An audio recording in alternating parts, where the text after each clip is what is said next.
아마 모두들 진도에서 일어난 슬픈 사건들 때문에 마음이 많이 무거우실 거라고 생각합니다. 저도 가슴이 아픕니다. 배가 뒤집혔을 때만 해도 아이들과 많은 승객들이 살아 있었을 것입니다. 어쩌면 지금도 우리가 무료 렌탈이 기다리고 있을지도 모른다는 생각이 들기 때문에 참 마음이 더 아플 것 같습니다. 이 사건을 보면서 우리 모두가 느끼게 되는 것은 참 인간이라는 존재가 얼마나 무섭고 이기적이고 또 이렇게까지 부패할 수 있는가 하는 것들을 여러분이 아마 느끼셨을 거라고 저는 생각합니다. 이 진도에서 일어난 사건을 보면 예수 그리스도께서 십자가에 달려 죽으실 때 그 모습과 너무나도 닮아 있습니다. 어쩌면 무죄하게 배에 갇혀서 죽어갔던 그 아이들의 모습, 또 그것을 둘러싼 이 세상의 문화들의 또 체제의 그런 모습들은 예수님이 십자가에 달려 돌아가셨을 때나 이 아이들이 무죄하게 죽어갈 때나 너무나도 생각이 들었습니다. 저는 지금 죽어가는 아이들이나 죽었을지도 모르는 그 아이들이 예수님과 같다는 얘기를 하려는 것이 아니라 어떻게 정의와 순수함과 그런 연약하고 어린 그런 생명들이 이 세상 체제에 완악하고 또 자기 자신만의 이익을 추구하고 또 그것을 위해서 거짓된 삶을 살아갈 수밖에 없는 사람들이 그렇게 아이들을 죽음으로 내몰 수 있었다는 그런 모습, 그것이 예수 그리스도의 죽음과 너무나도 닮아 있다는 것입니다. 예수님은 오늘 본문에 보면 시편 2편은 사실 그 그리스도에 대한 메시아에 대한 예언입니다. 예수님은 하나님과 그리스도의 왕되심을 거부하는 세상의 문왕들과 관료들에 의해서 죽임을 당하셨습니다. 2장 1절과 2절에 보면 어찌하여 이방 나라들이 분노하며 민족들이 헛된 일을 꾸미는가.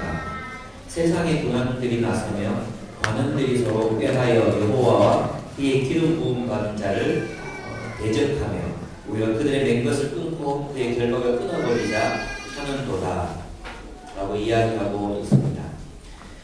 이 시편은 미래에 그들의 시대에는 미래에 다가올 그 메시아가 하나님의 통치를 거부하고 예수 그리스도의 왕되심을 거부하는 자들에 의해서 어떻게 죽임을 당하시게 되는지에 대해 예언하고 있습니다. 예수님은 바로 세상 체제에 의해 죽임을 당하신 것이라는 것이었습니다.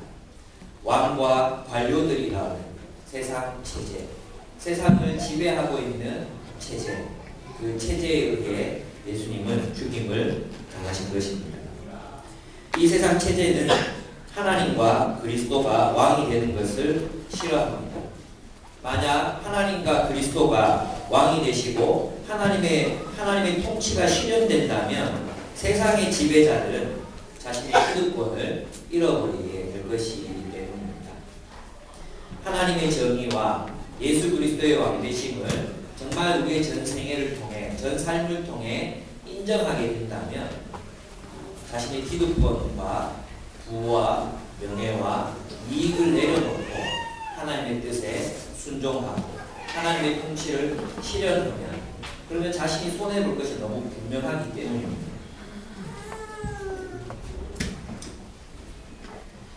하나님이 통치하시고 그리스도가 왕이 되시면 세상의 지배자들은 그들의 기득권을 위해 존재했던 모든 것들을 변화시켜야 하고 결국 그들이 가진 것들을 잃어버리기 때문에 그들은 하나님의 통치와 그리스도의 왕되심을 거부합니다. 결국은 예수 그리스도를 십자가에 못 박아 죽였습니다. 이스라엘의 관료들과 귀족들은 예수의 혁명으로 인해 로마가 침공해 올 것을 두려워했습니다. 그리고 그들이 누리고 있는 그 기득권과 모든 것들을 다 상실하게 될 것을 심히 두려워했습니다. 예수님의 혁명을 일으킬 것이 아니었지만 모든 민족이 예수를 따르게 되면 그들이 가지고 있는 모든 것들을 잃어버리게 될까봐 심하게 두려워했던 것입니다. 여러분 요한복음 11장 47절을 한번 찾아보시기 바랍니다. 요한복음 11장입니다. 11장 47절을 보시면 예수님께서 예루살렘에 입성하실 때 모든 유대인들이 예수 그리스도를 따르는 것처럼 보였습니다. 바로 그때 대제사장과 바리새인들이 공회를 모읍니다. 그리고 이렇게 말합니다. 47절 후반절 보시면 이르되 이 사람이 많은 표적을 행하니 우리가 어떻게 하겠느냐. 만일 그를 이대로 두면 모든 사람이 그를 믿을 것이요 그리고 로마인들이 와서 우리 땅과 민족을 빼앗아 가리라. 그 중에 한 사람 그 해의 대제사장인 가야바가 그들에게 말하되 내가 아무것도 알지 못하는도다. 한 사람이 백성을 위하여 죽어서 온 민족이 망하지 않게 되는 것이 너희에게 유익한 줄 생각하지 아니하는도다 하였으니 이 말은 스스로 함이 아니요 그 해의 대제사장이므로 예수께서 그 민족을 위하시고 또 그 민족만 위할 뿐 아니라 흩어진 하나님의 자녀를 모아 하나가 되게 하기 위하여 죽으실 것을 미리 말하느니라. 그날부터는 그들이 예수를 죽이려고 모이니라. 그들이 예수를 죽인 이유는 무엇이었습니까? 자신들의 기득권을 잃어버리게 될까 두려워했습니다. 그들의 지배권을 잃어버리게 될까봐 두려웠습니다. 그들이 이스라엘 상층부에 있으면서 누리게 되는 모든 명예와 부와 권세를 상실하게 될까봐 두려웠던 것입니다. 그래서 그들은 모임입니다. 예수를 죽여버리자. 그리고 그들의 모임은 성공으로 끝난 것처럼 보였습니다. 이 예수 그리스도의 십자가를 중심으로 일어났던 일들을 살펴보십시오. 이스라엘의 관료들과 귀족들은 예수로 인해 로마가 침공해 올 것이 두려웠고 자신들의 기득권을 잃어버리게 될까 두려워서 예수를 죽입니다. 빌라도는 자신의 정치적인 기반이 유대인들에게 있었는데 유대인들의 지지에 있었는데 그 유대인들의 지지를 잃어버리게 되면 자신의 통치권, 왕권을 잃어버리게 될까봐 두려웠습니다. 그래서 결국 무엇이 옳은지 알았고 정의가 무엇인지도 알았지만 그는 정의를 선택하지 않고 정치적인 이익, 자기 자신에게 돌아오는 정치적인 이익을 선택했습니다. 그리고 예수를 십자가에 내어줍니다. 유대인 민중들은 유대 권력자들이 심어놓은 프락치들의 선동에 넘어가서 예수를 십자가에 못 박으라고 소리를 질러 대었습니다. 어제까지만 해도 다윗의 이름으로 오시는 이여라고 외치며 그를 왕으로 세울 것처럼 기세등등했던 그들이 이제는 예수를 십자가에 못 박으라고 그렇게 외쳐대고 있습니다. 왜? 대세가 변했기 때문입니다. 그 이전에는 대세는 예수를 왕으로 세우는 것, 메시아로 세우는 것이 대세였습니다. 흐름이었습니다. 근데 이제 그만 정세가 급변한 것입니다. 민중들은 그들의 이익에 따라 예수를 죽이고자 했던 것입니다.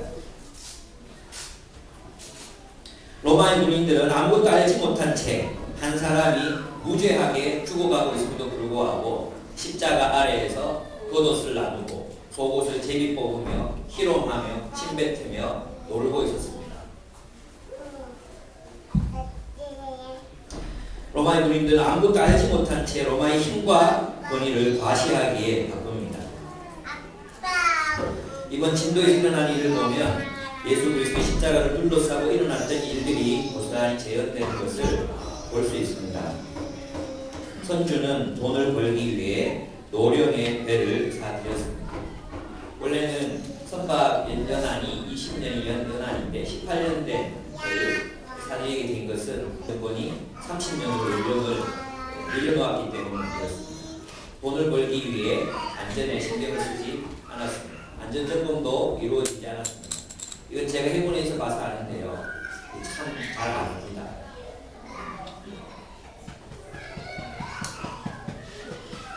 선장은 분명히 아침 7시에 배에 문제가 생긴 걸 알고 제주 해경과 또 진도 해경에 연락을 취한 것처럼 보입니다.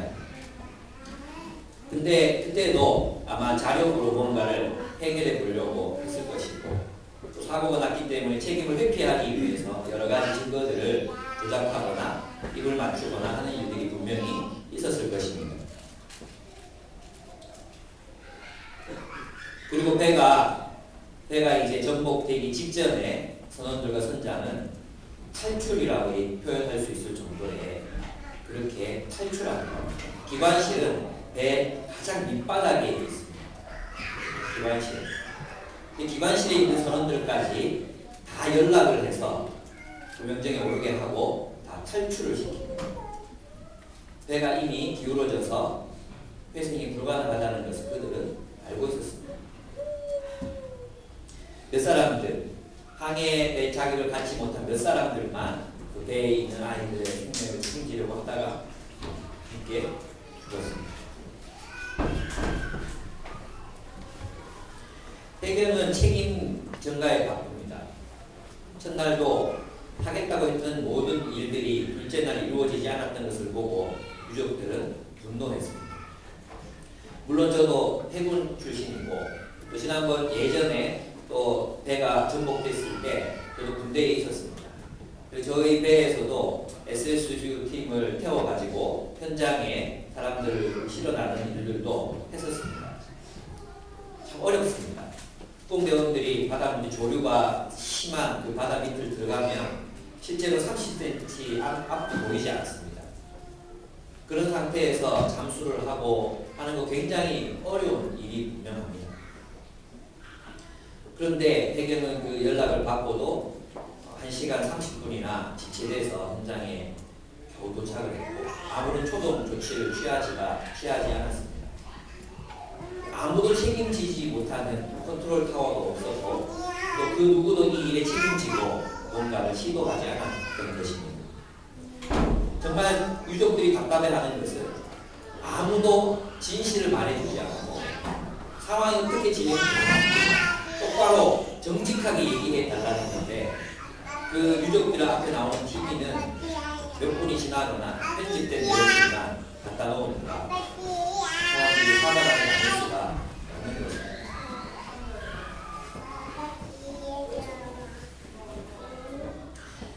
군은 아마 늦게 연락을 받았을 것 같아요. 와서 도와달라고.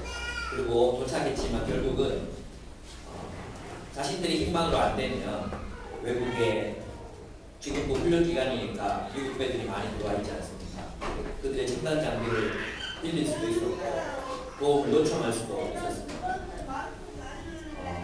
그리고 또 민간에서 특허를 받은 기술을 가지고 한다고 할 수도 있었을 텐데 그들의 자존심 때문에 무능하다는 평가를 듣기 싫어서 결국은 보직을 그리고 자신들만 전수를 했습니다. 유족들이 결국은 요청하고 또 요청하고 악을 써대고 소리를 질러대니까 겨우 합류시키는 것처럼 보였지만 전혀 정보가 공유되지 않고 있습니다. 그런 물질만 되는 것입니다. 언론은 특종을 위해서 사실도 아닌 것들을 막 덮드려댔습니다. 정부가 보고하면 그 보고가 사실인 것처럼 정부는 계획을 보고했는데 그 계획을 마치 이루어진 것처럼 보고했다가 아니라는 그런 이야기들을 다시 또 대보내고 했습니다. 한 유족자의 어머니가 나와서 했던 얘기가 좀 가슴을 쳤어요. 학생들 다 구조됐다는 오보, 그 오보만 아니었어도 초동 조치가 이루어졌을 것이고 그러면 지금보다 더 많은 사람들이 분명히 살았을 것이고 참 그 얘기가 저는 너무 마음이 아픈 거예요. 1시간이면 충분히 어떤 조치가 있었으면 참 살았을 수도 있었을 그런 시간인데 그 1시간 30분이라는 시간이 너무 아깝게 느껴지는 것입니다. 언론이 책임이 큽니다. 사실을 이야기할 줄 모릅니다. 유가족들 사이에는 유가족이 아닌 사람들이 들어가 있는 것이 확인이 되고 있습니다. 그리고 그들의 그 슬픔을 이용해서 반정부 자신들의 정치적인 목적을 이루기 위해서 선동하고 부추기는 그런 장면들이 포착되고 있습니다. 아침에 청와대에 가겠다고 사람들이 다 일어나서 가니까 경찰에서 버스를 3대나 들이대고 10대 가까이 와서 유족들을 막았습니다. 유족들이 나가려고 하니까 뒤에서 생존자에서 연락이 왔다고 뭔가 소리를 치니까 유족들이 안으로 뛰어들어갔습니다. 그 사이에 정문을 다 가로막고, 그리고 알고 보니까 생존자가 살아있다는 것도 경찰과 그들이 꾸민 사람들이 한 거짓말이었습니다. 지금 모든 세상 체제가 희생자들을 혁명투사로 만들어가고 있습니다.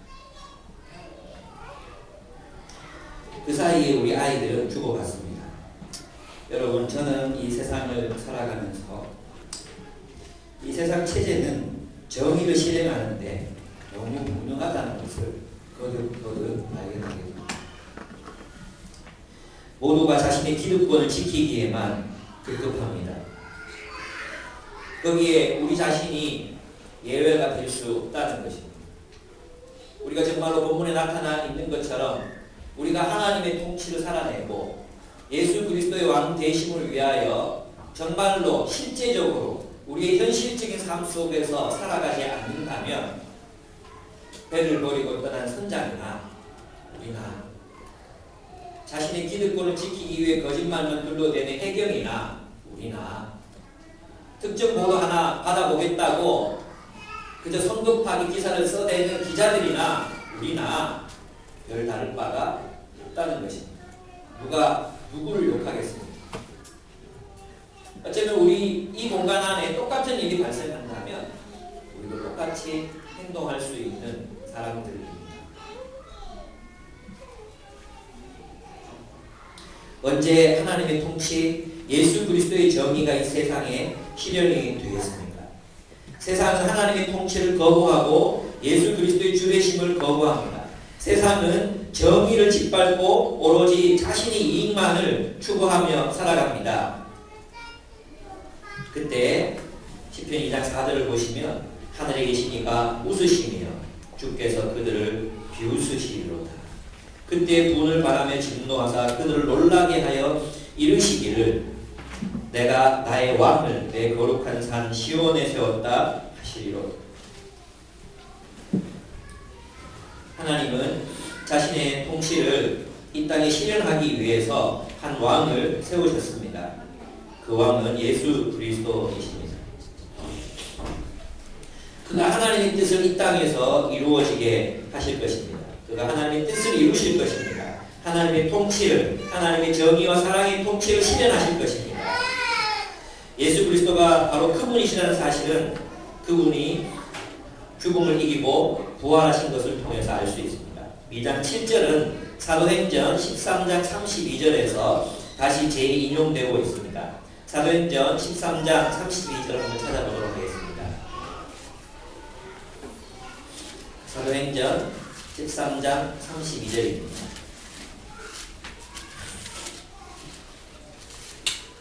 32절부터 제가 읽겠습니다. 우리도 조상들에게 주신 약속을 너희에게 전파하노니 곧 하나님이 예수를 일으키사 우리 자녀들에게 이 약속을 이루게 하셨다 함이라.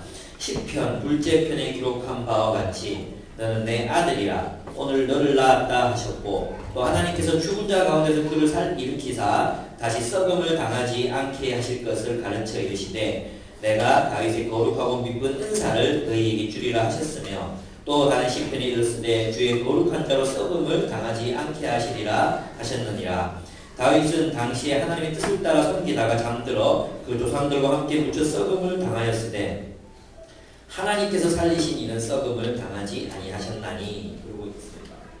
그러니까 예수님의 부활은 예수가 바로 하나님이 보내신 왕이시라는 사실, 하나님의 뜻과 하나님의 통치를 이 땅에 실현하실 그분이시라는 사실, 철장의 권세를 가지시고 온 이방 민족들을 정복하실, 세상의 체제를 무너뜨리시고 하나님 나라의 새로운 질서를 가지고 오신 그분이시라는 사실을 보여준 사건이 바로 예수 그리스도의 부활이라는 것입니다. 그래서 예수 그리스도의 부활이 보여주는 바는 우리도 나중에 죽어서 부활한다는 것이 아니라, 물론 그런 것이 이 복음 속에 들어있지만 그것보다 더 중요한 것은 예수 그리스도 실현되기 시작했다는 것을 보여주는 것입니다. 하나님의 정의의 통치, 하나님의 사랑의 그 통치가 예수 그리스도의 부활을 통해 실현되고 있음을 보여준다는 것입니다. 그렇다면 이 통치는 어떻게 이 땅에서 실현될 것인가? 누구를 통해서 이 하나님의 통치가 이루어져야 하겠습니까? 바로 그것은 우리들입니다. 하나님의 뜻을 따라 순종하기를 결단하는 우리들, 순수한 교회들, 그 교회들을 통해서 하나님의 통치가 이 땅에서, 예수 그리스도의 왕되심이 이 땅에서 이루어져야 한다는 것입니다. 예수님은 하나님의 정의의 통치를 거부했던 이방, 즉 세상의 체제를 굴복시키시고 왕으로 서실 것입니다. 그분은 온 세상에 하나님의 통치를 실현하실 것입니다. 그러나 그분 혼자서 그 일을 하시는 것이 아닙니다. 그분은 그의 몸이신 부활의 질서를 따라 살아가는 그분의 백성들을 통해서 이 땅에 그 일을 감당하실 것입니다. 어떻게 말입니까? 바로 우리를 통해서입니다. 세상의 통치, 세상의 지배, 세상의 불의에 굴복하지 않고 오직 예수 그리스도의 통치에 순종하는 살아있는 그리스도인들을 통해서 하나님의 통치가 이 땅에서 이루어질 것입니다. 세상의 가치를 거부하고 오직 하나님의 통치를 살아내기 원하는 순수한 교회를 통해서 하나님의 나라는 이 땅에서 실현될 것입니다. 여러분, 우리는 하나님 나라의 증인입니다. 증인은 단순히 예수님이 그리스도라는 사실을 말하는 사람이 아닙니다. 증인은 그 하나님의 통치를 살아내는 사람입니다. 증인은 예수 그리스도의 통치를 우리의 일상 가운데에서 살아내는 사람들입니다. 여러분의 직장 생활 속에서 그 예수 그리스도의 통치를 살아내는 사람들이 증인입니다. 내가 어떻게 증인이 될 수 있냐고요? 여러분이 있는 삶의 영역에서 세상의 지배, 세상의 가치, 세상의 흐름, 세상의 물결, 그것을 거부하고 오직 하나님께만 복종하는 사람들을 통해서 하나님이 자신을 증언하실 것입니다. 하나님이 다 하나님의 당신이 살아계시다는 사실을 나타내실 것입니다. 우리는 그 일을 위하여 부름을 받은 것입니다. 저는 이번 진도 사건을 통해서 정말 더 강력하게 깨닫습니다. 그것은 우리 그리스도인들이 정말로 세상의 지배를 거부해야 한다는 것입니다. 그리고 참으로 예수 그리스도만을 주인으로 모시고 그분을 주인 삼아 그분의 말씀을 따라 정의와 사랑의 삶을 살아가야 한다는 것입니다. 여러분, 만약 우리가 예수 그리스도의 말씀이 예수 그리스도의 그 가치가 우리를 지배하지 않는다면 우리 세상 속에서 세상의 흐름에 따라서 살아갈 수밖에 없을 것입니다. 여러분, 우리나 그 도망간 선장이나 다를 바가 무엇이 있겠습니까? 지금 우리의 삶이, 지금 우리가 살아가는 삶이 나 자신만을 위한 삶, 나 자신의 안락만을 위한 삶, 나 자신의 성공과 안위를 추구하는 삶을 살아가고 있다면 우리가 그 선장과 다를 바가 무엇이 있습니까? 우리가 살아가는 삶의 현실 속에서 어떻게 하나님의 통치를 실현할 것이며 이 땅에 소외되고 수많은 세상 체제들, 관료들, 그리고 참 악한 이런 세상 체제 속에서 희생당하고 있는, 지금도 희생당해서 물속에 가라앉고 있는 우리 주변에 수많은 아이들, 그 피해자로서 살아가고 있는 그 수많은 아이들, 그리고 사람들을 위해서 우리의 삶을 드리지 않는다면 우리가 그 선장이나 무엇이 다를 바 있습니까? 자신을 위해서만 저축하고 자신을 위해서만 소비하는 삶을 똑같이 살아가고 있다면 우리도 똑같은 사람들이 될 수밖에 없다는 것입니다. 여러분, 이제 우리는 하나님 앞에서 참으로 그 하나님의 통치를 실현하고 예수 그리스도의 말씀을 따라서 살기를 참으로 결단해야 합니다.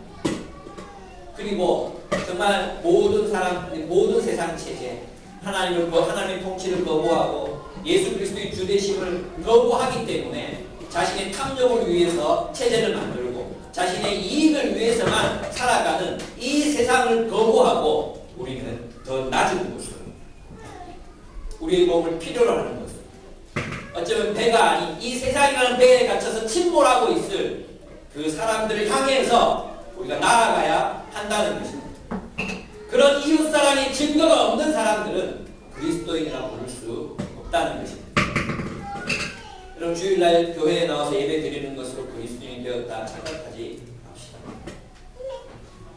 그래서 주일날 교회에 와서 정기적으로 헌금하고 있다고 해서 내가 그리스도인이 되었다 착각하지 맙시다. 그리스도인이라 그리스도를 따르는 사람들입니다. 그리스도와 함께 그리스도의 질서를 이 세상 속에, 그리스도의 나라를 이 세상 속에 세워가는 사람들입니다. 그렇게 살았으면 좋겠습니다. 우리가 그렇게 살아갈 때 10절과 12절 보겠습니다. 그런즉 고난들아 너희는 지혜를 얻으며 세상의 재판관들아 너희는 교훈을 받을지어다. 여호와를 경외함으로 섬기고 떨며 즐거워할지어다. 그의 아들에게 입맞추라.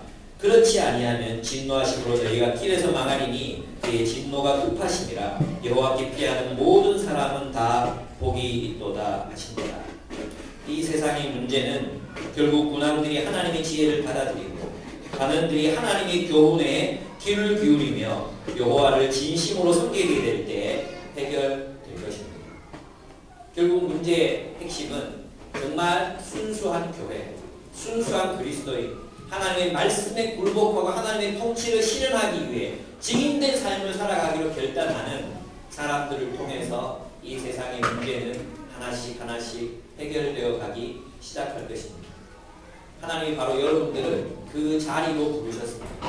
여러분들이 있는 그 자리, 교사로서의 자리, 여러분이 직원으로서의 자리, 그 자리에서 하나님의 통치를 실현하는 삶을 살아가요. 세상의 지배에 굴복당하지 말고 그곳에서 하나님의 정의와 의를 바라고 부르셨습니다. 여러분 우리는 이거 진도 사건을 그렇게 산다는 것은 어쩌면 우리의 죽음을 요구하는 것이죠. 우리가 그런 세상 속에서 누군가를 살리고 누군가를 구출하기 위해서 살아간다는 것은 우리의 목숨을 걸어야 하는 일인지도 모릅니다. 여러분의 생애는 자신의 안락함과 평안만을 추구하는 생애입니까?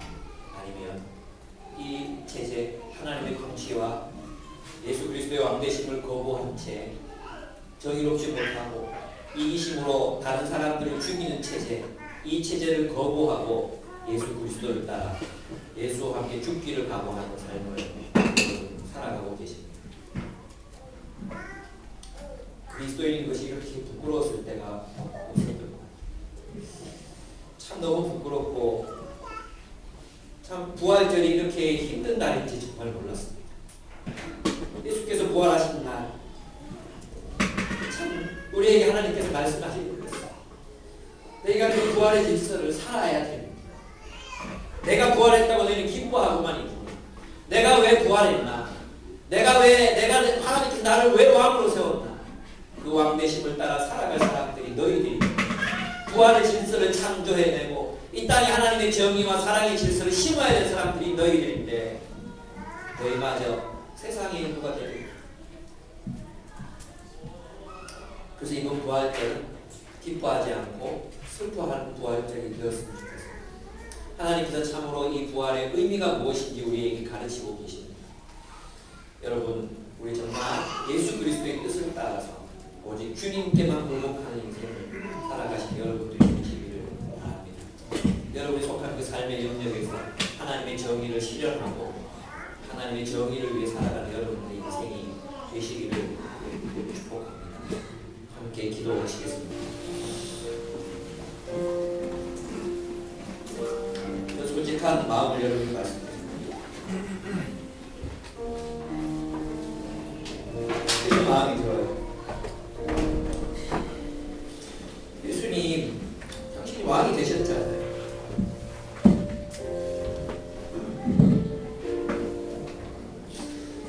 천장으로 이 밤을 다스린다.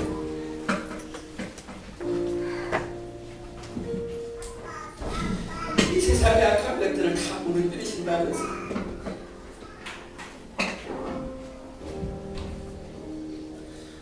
근데 왜 세상에 이렇게 고통을 했습니까? 왜 이렇게 눈물이 많습니까? 하나님이 다스리고 계십니다. 하나님이 정말로 다스리고 계십니다.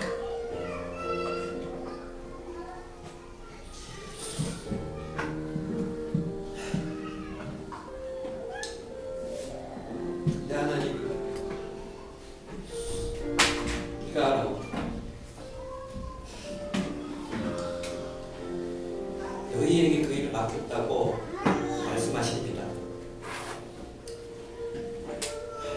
그래서 정말로 이해되지 않지만 말씀을 전하고 또 그렇게 살아보려고 합니다.